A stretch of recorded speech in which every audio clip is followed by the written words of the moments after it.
প্রাপ্য 1.96 লক্ষ কোটি টাকারও বেশি অর্থ আটকে রাখা সত্ত্বেও মা মাটি মানুষের সরকার সবার জন্য নিরন্তর কাজ করে চলেছে।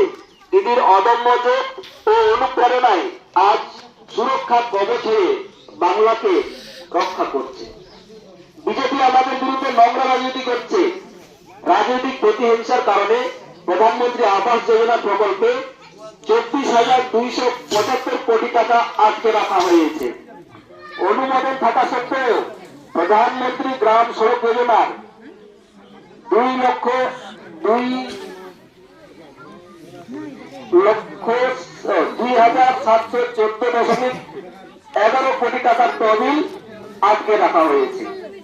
বাংলা শ্রমিকের জন্য বরাদ্দ 43,014.76 কোটি টাকার মনরেগা তহবিল আটকে রাখা হয়েছে। স্কুল জীবন মিশন প্রকল্পের প্রাপ্য 2,534.99 কোটি টাকা এখনো পাওয়া যায়নি।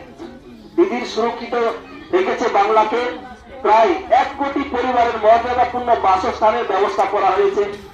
বাংলা বাড়ির অধীনে ইতিমধ্যে 12 লক্ষ পাকা বাড়ি নির্মিত হয়েছে এবং আরো 16 লক্ষ বাড়ি তৈরির কাজ চলছে। পথশ্রী 1 থেকে 3 প্রকল্পের অধীনে 39,000 কিমি রাস্তা তৈরি করা হয়েছে এবং বর্তমানে পথশ্রী রাস্তাশ্রী 4 প্রকল্পের অধীনে আরো 20,030 কিলোমিটার রাস্তা তৈরির কাজ চলছে। কর্মশ্রী, যার বর্তমান নাম মহাত্মাশ্রী প্রকল্পের মাধ্যমে প্রত্যেক জব কার্ড হোল্ডারদের জন্য বছরে 75 দিন কাজের নিশ্চয়তা প্রদান করা হয়েছে। বাংলার 99 লক্ষ গ্রামীণ পরিবারকে সচল নলবাহিত পানীয় জলের সংযোগ প্রদান করা হয়েছে।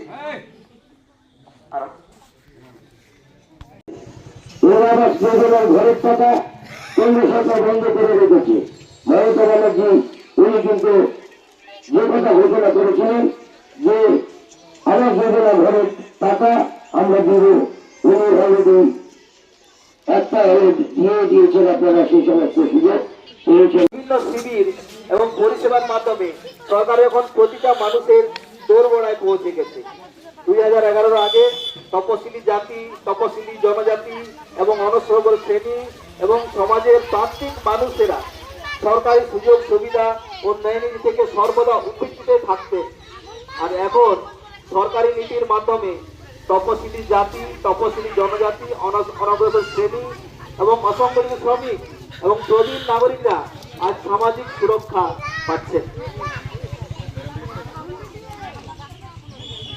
দিদির নেতৃত্বে নারীরা হয়ে উঠেছেন সামাজিক ও অর্থনৈতিক পরিবর্তনের চালিকা শক্তি। কন্যাশ্রী প্রকল্পের মাধ্যমে প্রায় 1 কোটি ছাত্রীরা পড়াশোনা চালিয়ে যাওয়ার সুযোগ পেয়েছে এবং নিজের ইচ্ছায় বিবাহ বিলম্বিত করতে পেরেছে। রূপশ্রী প্রকল্প 22.2 লক্ষ কন্যার বিবাহের আর্থিক বোঝা লাঘব করেছে। লক্ষ্মীর ভান্ডার 2.21 কোটি মহিলাকে নিজস্ব আয় ও মর্যাদার সঙ্গে স্বনির্ভর করেছে। মহিলা মালিকানাধীন MSMEর সংখ্যার নিরিখে বাংলা আজ সারা দেশে প্রথম স্থান রয়েছে।